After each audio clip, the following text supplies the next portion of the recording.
Hola, buenas tardes. Sobre todo, lo primero, agradecer al comité organizador por la invitación a charlar sobre este tema, que es algo que en nuestro servicio estamos avanzando mucho y en lo que llevamos trabajando mucho durante muchos años. Am, Cuando revisé un poquito el programa del simposio, la verdad es que me sorprendió porque era el único cirujano rodeado de oncólogos médicos. Era un poquito así como me sentí mientras revisaba el programa, pero intentaré en la medida de lo posible hacerlo lo más ameno y, bueno, y espero que les guste la sesión. ¿Por qué hablo del carcinoma de vejiga? Porque es importante el carcinoma de vejiga, porque es una enfermedad que tiene muchos eventos. No es el tumor más frecuente, pero sí que es el cuarto más frecuente en varones en nuestro país. No solo no tiene una gran incidencia, pero sí que tiene mucha prevalencia. Es decir, es un tumor que tiene mucha tendencia a recurrencias, el tumor con más recurrencias de todos los que existen, y por ello es importante todo el control y todo el seguimiento. De hecho, se estima que entre Europa y Estados Unidos se realizan unos 4 millones de cistoscopias anualmente. Y también se estima que se realizan hasta 10 millones de instilaciones endovesicales por el tumor de vejiga. ¿Esto en qué se traduce? En que en Europa nos cuesta anualmente 4,9 billones de euros el tumor de vejiga. Por caso varía entre los 2.000 y los 12.000 euros según los países. ¿Y esto qué supone? Pues supone un gasto de un 3% de todo el gasto en cáncer de la Unión Europea y hasta un 5% de todo nuestro gasto sanitario. Esto es importante porque los marcadores de los que voy a hablar pueden o se han desarrollado en todos los espectros de la enfermedad, pero donde yo creo que tienen más relevancia es en el seguimiento, que es donde mayor gasto sanitario tenemos y donde más pacientes tenemos situados. Y si nos vamos a la fuente de las guías europeas, ¿qué nos dicen? Las guías europeas lo que nos dicen es que estos pacientes, los pacientes con tumor de vejiga no musculoinfiltrante, se han de seguir sí o sí con una cistoscopia y una citología. En los de alto grado, en principio, hay que hacer una cada 3 meses durante los 2 primeros años, es decir, que los pacientes se llevan hasta 8 cistoscopias en los 2 primeros años y luego pues ir espaciándolas en función del avance del seguimiento. Y respecto a los marcadores moleculares en orina, ¿qué dicen las guías? Las guías dicen que sí que es cierto, reconocen que cada vez hay más estudios, que crecen exponencialmente el número de estudios que testan los biomarcadores tanto en el diagnóstico como en el seguimiento, pero que hoy por hoy no existe ninguno que sea mejor o que supere el gol estándar de lo que tenemos ahora. Que necesitamos más estudios clínicos para poder realizar ese cambio en la práctica clínica diaria. Pues vamos a lo que tenemos como gol estándar, que es la cistoscopia. Todos nuestros pacientes la temen, o muchos de ellos la temen. Es un proceso que, pese a que no tiene grandes complicaciones o grandes riesgos, pues fíjense que hasta un 50% de los pacientes experimentan dolor a la hora de emisión en las primeras 24 horas. Un 37% están con urgencia, con incontinencia. Un 20% experimentará hematuria y hasta un 6% prácticamente necesitarán antibióticos después de la realización de la cistoscopia flexible. Estos son los números que para el gol estándar creo que son por lo menos revisables. Y si le preguntamos a los pacientes, esto es un estudio de cerca de 900 pacientes en los que compararon un seguimiento con cistoscopia frente a un seguimiento con biomarcadores. Y le preguntaron a los pacientes, oiga, ¿qué le pasa a usted? Fíjense que con el paso de los días, incluso a más de una semana, cerca de un 30% persistían con dolor al orinar, con molestias, con urgencia, se les seguía escapando la orina e incluso hasta un 2% de los pacientes tenían fiebre o experimentaron fiebre en la primera semana tras la cistoscopia. Esto ya digo, son números como para hacernos repensar el seguimiento de estos pacientes. Y la otra cosa que tenemos, la citología, la biopsia líquida por definición. Los urólogos conocemos bien lo que es una biopsia líquida, conocemos bien la citología y lo que nos puede ayudar a la hora del manejo de nuestros pacientes y, de hecho, entra dentro del gold estándar del seguimiento de todos estos pacientes. Pero la citología no es perfecta, como prácticamente ninguno de los marcadores. Ya ven que para el alto grado sí que funciona bien, tiene una sensibilidad de cerca del 80%, 84%, pero pierden mucho en los tumores de bajo grado, de una baja sensibilidad muy baja, de un 16% en los tumores de bajo grado. Además, tiene dos hándicaps, dos problemas, y es que es muy patólogo dependiente, es decir, hay mucha variabilidad entre patólogos y que puede verse alterada por infinidad de situaciones, por escasa celularidad, porque haya infecciones, por los tratamientos endovesicales que esté recibiendo el paciente, porque tenga piedras, por HPV, por múltiples causas. Esto queda refrendado en estudios más recientes como este, en el cual pues ven un poquito lo que comentábamos antes. En los tumores menos agresivos, en los tumores de bajo riesgo, de bajo grado, la sensibilidad es del 20-25%, frente a un 80 y poco por ciento en los tumores de alto grado. Ya ven que en ninguno de los dos escenarios es perfecto. Y lo que comentaba antes, la correlación interobservador e interpatólogo es realmente baja a la hora de emitir un juicio clínico, a la hora de guiarnos por los citopatólogos.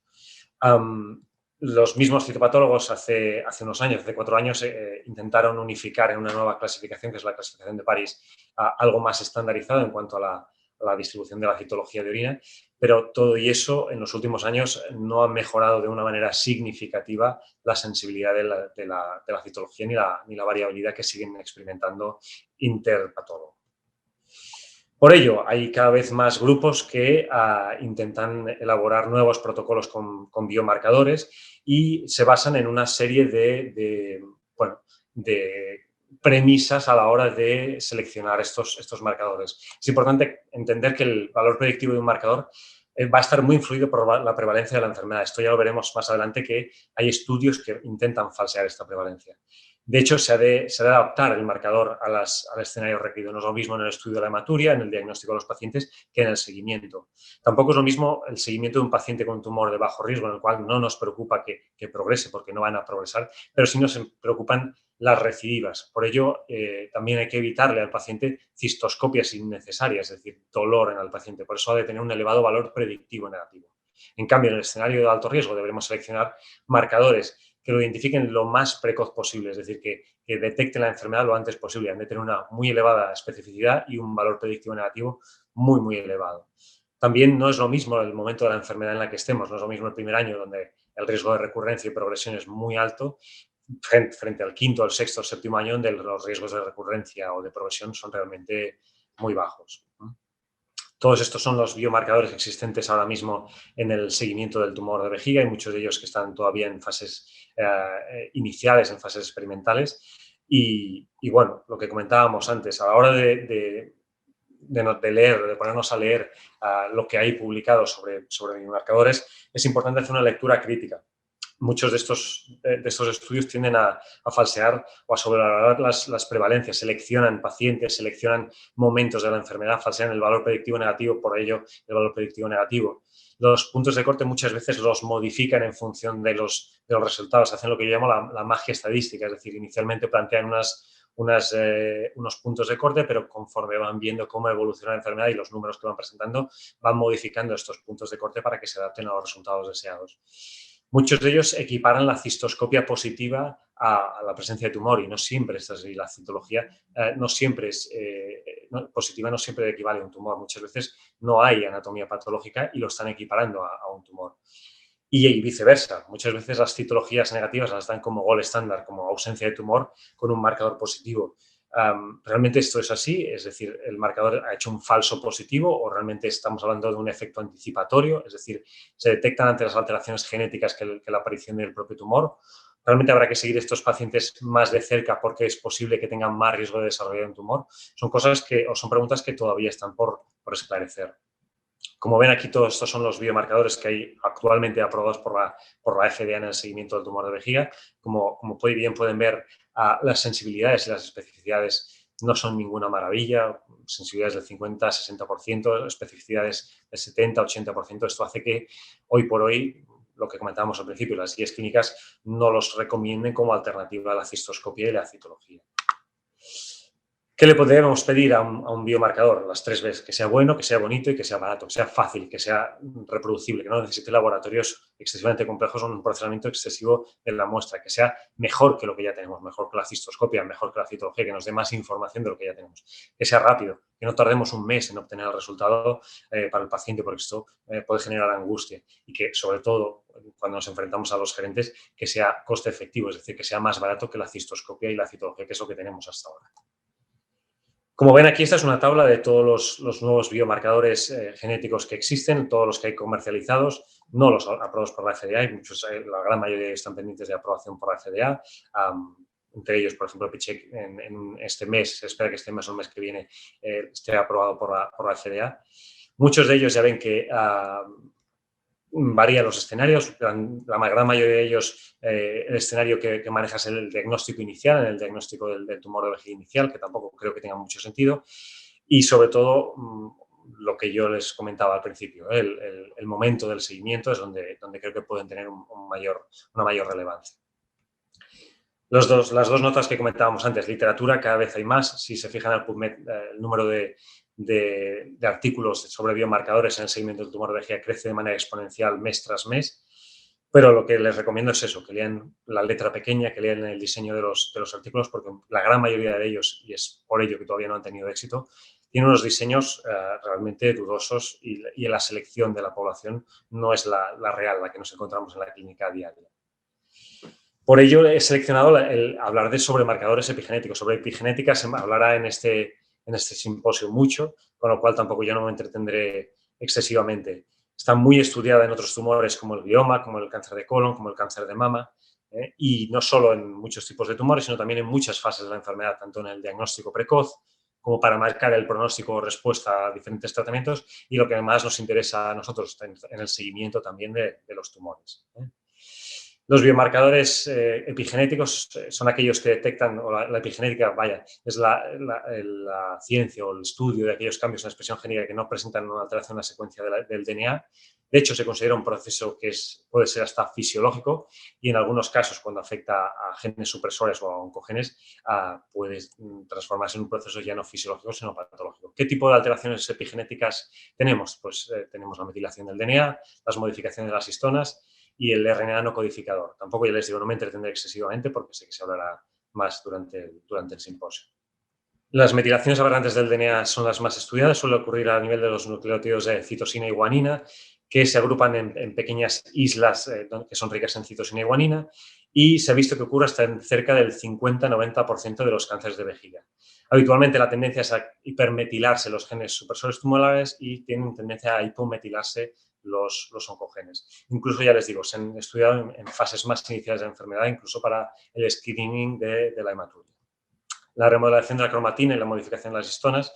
Como ya saben, la cromatina es una estructura de DNA que se enrolla alrededor de unas proteínas que se llaman histonas. Hay cuatro tipos de histonas y tanto la acetilación como la metilación, es decir, las diversas modificaciones que sufren estas histonas, pueden alterar tanto la estructura de la cromatina como la replicación del DNA. Esto es lo que llamamos los cambios epigenéticos.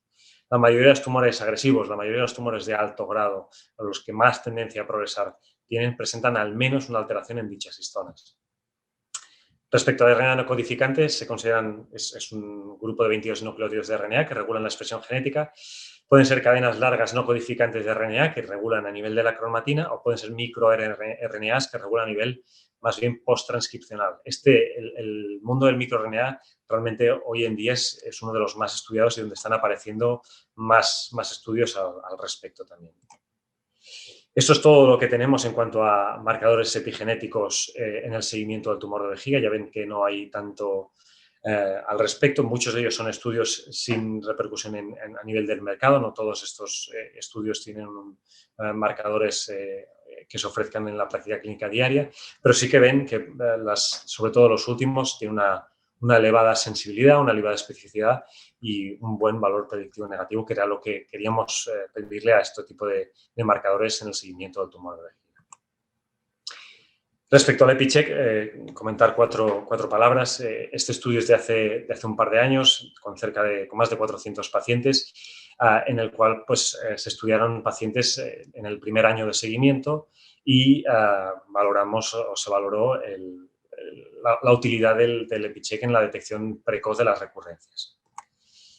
El EpiCheck es un conjunto de 15 metilaciones del DNA, 15 metilaciones exclusivas que se procesan en la orina y al cabo de 5 o 7 días tenemos el resultado, que es tanto cuantitativo como cualitativo. Nos da el marcador tanto si es positivo para recurrencia o negativo, pero también nos da un score que puede ser útil también para el clínico a la hora de tomar una decisión en el seguimiento. Como ven aquí, la sensibilidad es bastante elevada, un 70%, la especificidad muy alta, cercana al 90%. El valor predictivo negativo, si tenemos en cuenta absolutamente todos los tumores, es del 95%. Y si seleccionamos los alto grado, los alto riesgo, que es donde queremos que no perder ninguno, es del 99% para este biomarcador. Si comparamos con el gold estándar, que es lo que tenemos ahora, que es la cistoscopia, que es la citología, vemos que cuando tenemos en cuenta todos los grados, evidentemente la cistoscopia es la que mejor sensibilidad tiene, es la que detecta la visión directa. Si nos vamos al campo del bajo grado, por descontado, la cistoscopia es donde tiene más sentido, a pesar de que es un proceso cruento. Pero si nos vamos al alto grado, al alto riesgo, que es donde queremos tener una detección precoz, el biomarcador EpiCheck incluso es capaz de detectar más recurrencias o recurrencias más precoces que lo que podría hacer la visión directa del urólogo. Lo que comentábamos antes, si dividimos en alto grado y bajo grado, los bajo grado ya vemos que la citología se mueve muy mal, la sensibilidad cercana al 7%, 7 y poco por ciento. EpiCheck y cistoscopia mucho mejor para el bajo grado. Y si ya nos vamos al alto grado, pues evidentemente no hay color respecto a la citología.